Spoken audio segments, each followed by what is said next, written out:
কিছুক্ষণ আগে ফেসবুকে দেখলাম এই জুলাই গণ অভ্যুত্থানের একজন অন্যতম সমন্বয়ক আব্দুল হান্নান মাসুদ, এবং তিনি বর্তমানে এনসিপি ছাত্রদের যে নতুন দল, সেই নতুন দলে কেন্দ্রীয় পদে রয়েছেন।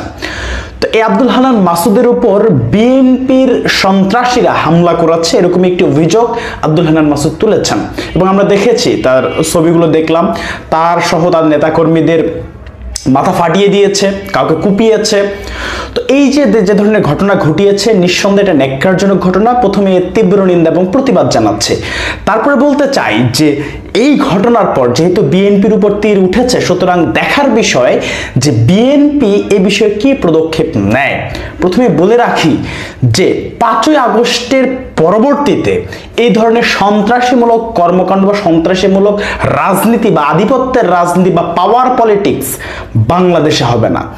দ্বিতীয়ত, যে এই যে আব্দুল হান্নান মাসুদ, তিনি যে বিএনপির উপর যে এই অভিযোগটি তুলেছেন যে বিএনপির নেতাকর্মীরা এই হামলাটি চালিয়েছে, সুতরাং অনতিবিলম্বে বিএনপিকে এটা ভেরিফাই করে যদি বিএনপির লোকজন জড়িত থাকে, অবশ্যই বিএনপিকে দ্রুত সময়ের মধ্যে সাংগঠনিক ব্যবস্থা সহ প্রশাসনিক ব্যবস্থা গ্রহণ করতে হবে।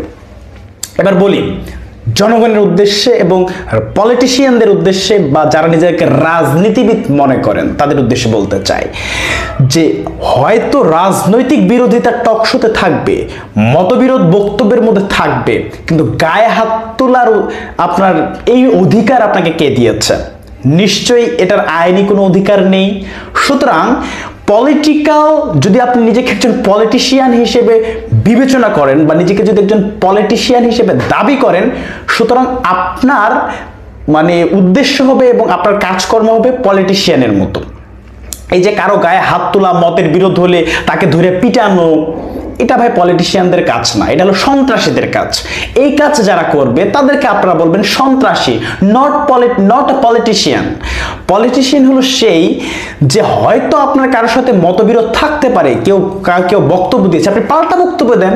কেউ কোনো কর্মসূচি দিয়েছে, মিছিল মিটিং দিয়েছে, আপনি পাল্টা কর্মসূচি মিছিল মিটিং দেন, কিন্তু আপনি কারো গায়ে হাত তুলতে পারেন না। আপনি যদি কারো গায়ে হাত তোলেন, সেটা আর পলিটিশিয়ানের মধ্যে পড়ে না, সেটা হলো সন্ত্রাসীর কাতারে পড়ে।